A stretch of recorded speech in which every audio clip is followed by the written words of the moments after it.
ہم درآمد کرنے والی جو گاڑیاں ہیں، جو گاڑیاں درآمد ہوتی ہیں اس میں 2000 سی سی سے بڑی اور 3000 سی سی تک کی ایس یو ویز پر فیڈرل ایکسائز ڈیوٹی عائد کر رہے ہیں۔ 3000 سی سی سے بڑی گاڑیوں پہ بھی ہم ڈیوٹی بڑھا رہے ہیں۔ اس ٹیکس کا اطلاق 2 کروڑ سے مہنگی لگژری ای وی پر بھی ہوگا۔ اس کے جو ایگزیکٹ ریٹس ہیں وہ ہم بعد میں اس کو اناؤنس کریں گے۔ جناب اسپیکر، اس ضمن میں ایک اور ریلیف میجر کے تحت بزنس کلاس میں غیر ملکی سفر پر عائد فیڈرل ایکسائز ڈیوٹی کو ختم کرنے کی تجویز ہے۔ یہ مراعات یافتہ طبقہ کے لیے کوئی رعایت نہیں بلکہ اس حقیقت کا اعتراف ہے کہ پاکستان اپنا معیشت کو درکار سرمایہ کاری اور شراکت داری کے لیے ایک پرکشش ملک بن سکے، جو ہماری اقتصادی پالیسی ترقی کے لیے ضروری ہے۔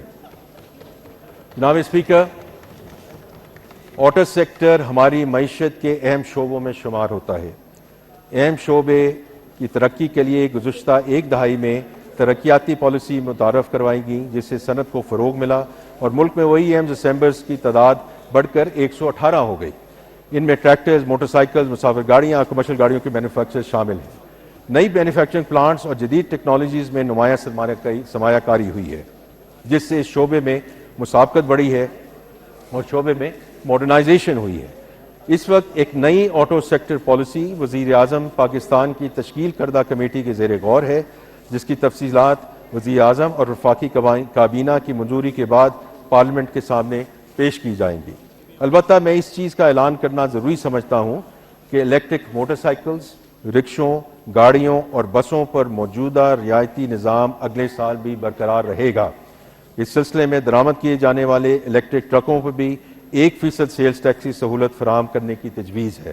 تاہم حکومت کی کوشش ہے کہ ان سہولیات سے انتہائی مہنگی الیکٹرک گاڑیاں فائدہ نہ اٹھا سکیں۔ صحت کی سہولیات کی منصفانہ فراہمی اور عوامی فلاح و بہبود کے لیے ہماری وابستگی غیر متزلزل ہے۔ کینسر جیسی موذی امراض کی وجہ سے پاکستانی خاندانوں پر پڑنے والی شدید مالی اور جذباتی بوجھ کو مد نظر رکھتے ہوئے ہم نیشنل ٹیرف پالیسی 2025-30 کے تحت ایک نپی تلی اور مؤثر علاج کی سہولت متعارف کرا رہے ہیں۔ مجھے یہ اعلان کرتے ہوئے خوشی محسوس ہو رہی ہے کہ ہماری حکومت کینسر اور دیگر بیماریوں کی ادویات کی مقامی تیاری میں استعمال ہونے والے 100 سے زائد اقسام کے خام مال پر کسٹمز ڈیوٹی مکمل طور پر ختم کر رہی ہے۔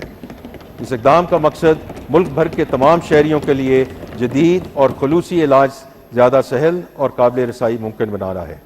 جناب اسپیکر، ہماری حکومت نے ملکی کی صنعتوں کو گلوبل ویلیو چینز میں شامل کرنے اور کاروبار کرنے کی لاگت کم کرنے کے لیے پچھلے سال ایک جامع نیشنل ٹیرف پالیسی کے پہلے مرحلے کا آغاز کیا۔ ٹیرف پالیسی بورڈ نے ٹیرف کے ڈھانچے کو سادہ بنانے اور تدریجی ٹیرف سسٹم کی طرف منتقلی کے حکومتی عزم کے تسلسل میں تمام سٹیک ہولڈرز کے ساتھ وسیع تر مشاورت کے بعد خام مال اور متعلقہ اشیاء کی ایک بڑی تعداد پر کسٹمز ڈیوٹی، اضافی کسٹمز ڈیوٹی اور ریگولیٹری ڈیوٹی میں نمایاں کمی کی ہے۔ ڈیوٹیز میں اس کمی کی وجہ سے برآمدی شعبے، کیمیکل سیکٹر اور خاص طور پہ چھوٹے کاروبار یعنی کہ ایس ایم ایز کو انپوٹ کی لاگت میں براہ راست یا بالواسطہ کی صورت میں ریلیف ملے گا۔ جناب اسپیکر، یہ حکمت عملی پاکستان کی اس وسیع تر پالیسی کا تسلسل ہے، جس کا مقصد برآمدات کو فروغ دینا ہے تاکہ ملک کی پیداواری صلاحیت میں اضافہ ہو، روزگار کے نئے مواقع پیدا ہو سکیں اور سرمایہ کاری میں اضافے کے ذریعے پاکستان پائیدار ترقی کی راہ پر مستقل بنیادوں پر گامزن ہو سکے۔ جناب اسپیکر، مہنگائی کی وجہ سے تنخواہ دار طبقے کی مشکلات میں اضافہ ہوا ہے، جس کا ہمیں ادراک ہے۔ اسی وجہ سے وزیر اعظم پاکستان کی ہدایت پہ ہم نے ان سیلری سلیبز کو نیچے کیا ہے، جس کا میں پہلے ذکر کر چکا ہوں۔ لیکن انہی مشکلات کا ادراک کرتے ہوئے سرکاری ملازمین کی تنخواہوں میں 7% اضافہ کیا جا رہا ہے اور ریٹائرڈ ملازمین کی پینشن میں بھی 7% اضافے کرنے کی تجویز ہے۔ اسی طرح کم سے کم تنخواہ جو منیمم ویج میں 10% اضافہ کرنے کی تجویز ہے۔ جناب اسپیکر، میں اپنی تقریر کے اختتام پر اس معزز ایوان کے سامنے یہ عرض کرنا چاہوں گا کہ اس بجٹ میں اعلان کردہ تجاویز خصوصاً ٹیکس ریلیف اقدامات انرجی کی قیمتوں میں کمی اور دیگر اقدامات معیشت کے کلیدی شعبوں جیسے زراعت، معدنیات و کانکنی، information technology, A I and tech driven جو صنعتیں ہیں ان کو فروغ دیں گے، جس سے معاشی ترقی کا پہیہ چلے گا اور ملازمتوں کے مواقع پیدا ہوں گے۔ ہم نے اس ترقی کے حصول کے لیے بنیادی لوازمات مہیا کیے ہیں۔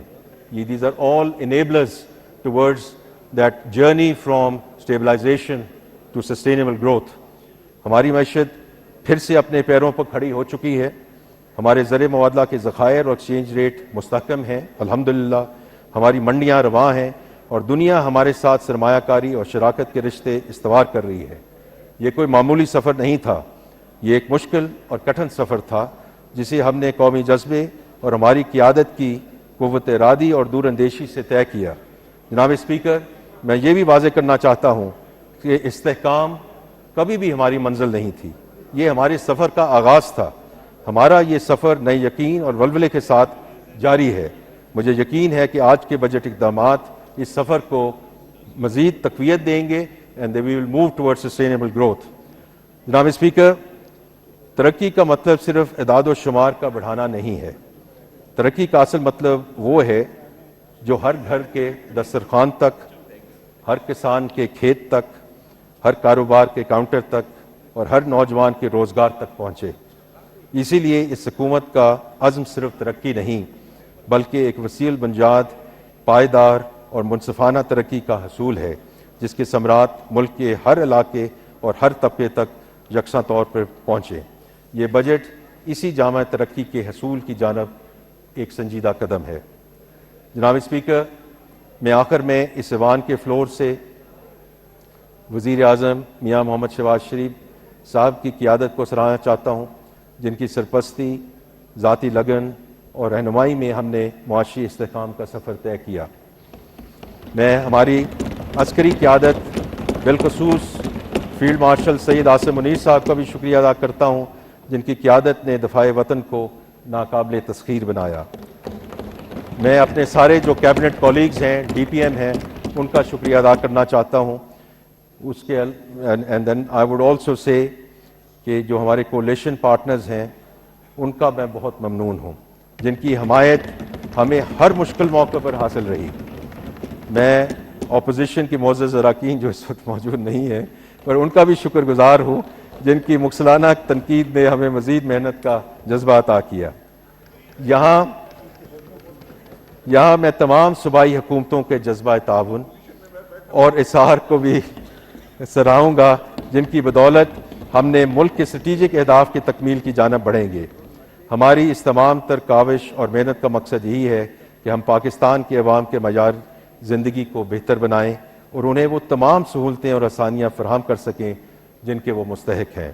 جناب اسپیکر، میں اپنی تقریر کا اختتام علامہ اقبال کے اس شعر پر کرنا چاہتا ہوں جو اس قوم کی روح کا ابدی اظہار ہے۔